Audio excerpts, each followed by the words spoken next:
6 months ago, I had an idea. And that idea, the next speaker was the first person that actually took it to. It was to bring together 25 people from around the world, thought leaders and entrepreneurs, to create a difference, to help reduce poverty. And in one big way, I wanted to force this group to step out of their comfort zone. And our next speaker said 3 words to me, and those 3 words, let's do it. So tomorrow, 25 skydivers from around the world are going to be meeting to jump out of an airplane at 18,000 feet to create awareness for poverty. And also our goal is to raise $100,000. So that energy, those ideas are all possible because of the support of our next speaker. I am pleased to welcome Bill Morgenstern. During his term, he was the founder and owner of Rentway and turned it from a single retail store in 1981 to a public company with over 800 locations. Today, he is the new CEO of Opportunity International. Opportunity provides small business loans, savings, insurance, and training to over 2 million people in developing nations. The organization has clients in over 25 countries that use these financial services to start a business, provide for their families, and create jobs. Ladies and gentlemen, please put your hands together to welcome Mr. Bill Morgenstern.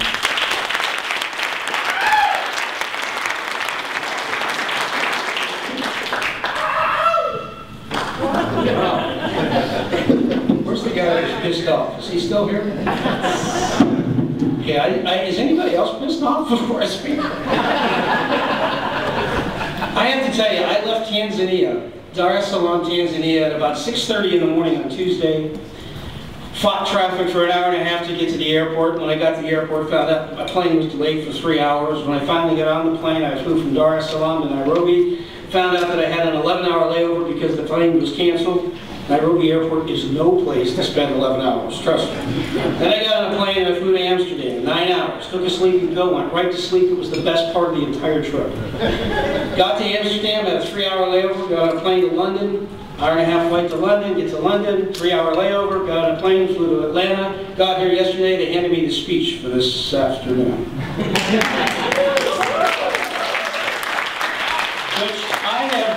Promptly torn up. I'm not going to use the slides. I'm going to just speak to you folks direct from the heart, because what I had the opportunity to do over the last couple of weeks I think might be more important to you, and to talk to you specifically about what it is that we do at Opportunity International and the interface that we have with our clients. Let me start off by asking you this. Has anybody given you guys any tests yet of any kind from the podium today at all? No test to test. Well, I want to give you one. What color is this? White. Pardon? White. Come on. What color is this? White. One more time. White. One more time. White. What do cows drink? Yellow. Okay. All right. You know that it's always helpful. I always like to measure the competition. You know, see what they're at. I usually follow that up with a brown cow's drink, and believe it or not, probably 50% of the crowd says chocolate milk. I found out about Opportunity. I am retired. I tried to retire. It lasted about 6 days until my wife threw me out of the house. I wandered around for 3.5 or 4 years in Raleigh, North Carolina, playing around with real estate. Great timing, wasn't it? And I actually ran into Opportunity International in a pretty unique way. I went to a hockey game, Carolina Hurricanes. Took my son, we were sitting there on the ice watching the game, and this couple came along down the aisle and sat beside us, and we just started chatting. Within 10 minutes, I found out they were our neighbors, about 6 houses away. I found out that he was greatly involved with this organization called Opportunity International as a volunteer. He asked me to give $20,000 to Opportunity International, and then he asked me if I wanted the CEO job. And I swear to you, it all happened in 10 minutes. He's a little bit of an A-type entrepreneurial personality himself. Went home that night. I truly was looking for something to do, something I could do. You know, I've been very blessed in my life. I wanted to use the talents and the skills and the experiences that I had to try to make a difference someplace. And I know you've all heard that before, but it was true. I went home and I got on the internet, started poking around and to learn about Opportunity International, because while I had heard of micro-lending, I hadn't heard of Opportunity International. The microfinance business has been around for a long time. And what I learned is that Opportunity itself has been around for a long time, 40 years. Opportunity International has been at work here on this globe, making small loans to entrepreneurs in the developing countries.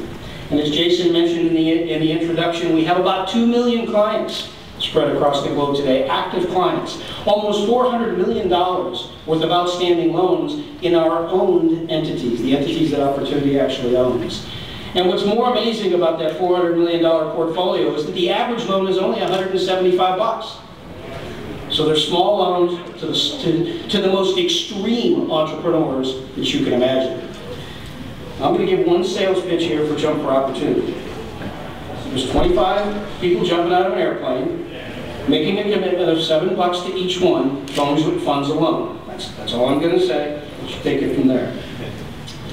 You know, what is it that Opportunity does? Micro-lending, you probably have all read about it, good and bad. There's lots going on right now in the press with Entrepreneurship and some things that are happening in India. But let me talk to you about Opportunity and why we're a little bit different.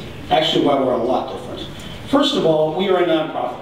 We are not seeking an exit strategy. We're not looking to do an IPO. We're not trying to raise capital so that we can, leverage our balance sheet and so forth. We are actually focused on the bottom of the economic pyramid on this planet. You've heard these numbers before, half of all humanity lives on less than $2 a day. $2 a day. And they're not here in the United States. They're overseas, and they live in the developing world. We make small loans to people, but in the next generation of microfinance that you see come out of the woodwork, if you will, from some of the noise that's going on around the globe, the micro bank, I believe, will be the winners. And Opportunity International is a micro bank. We actually own and operate 15 formal financial institutions, 9 of which are fully regulated bank, monitored and regulated by the central banks of the countries that we're in. The other 4 or 5 or 6 are on their way to becoming banks. There are various stages of licensing. It takes a great deal of time and a great deal of capital, minimum capital, to become a bank. I mean, think about it. If you're the central bank in Uganda, you don't want to offer a banking license so that somebody can take savings from the poor and then have them disappear overnight. So there's a lot of scrutiny and a lot of hurdles, a lot of barriers to get over to become a fully regulated bank. But in addition to loans, the thing that we offer, I think that makes, and I know that makes the greatest difference to our clients is savings. Micro-lending is a great tool, and I think it's been a great tool for the intervention in poverty. In fact, I think we all know that in the last 50 years, the only places on the planet where we have had an opportunity as a society to impact poverty and drive the percentage of people living in extreme poverty down is in India and in China. And why is that?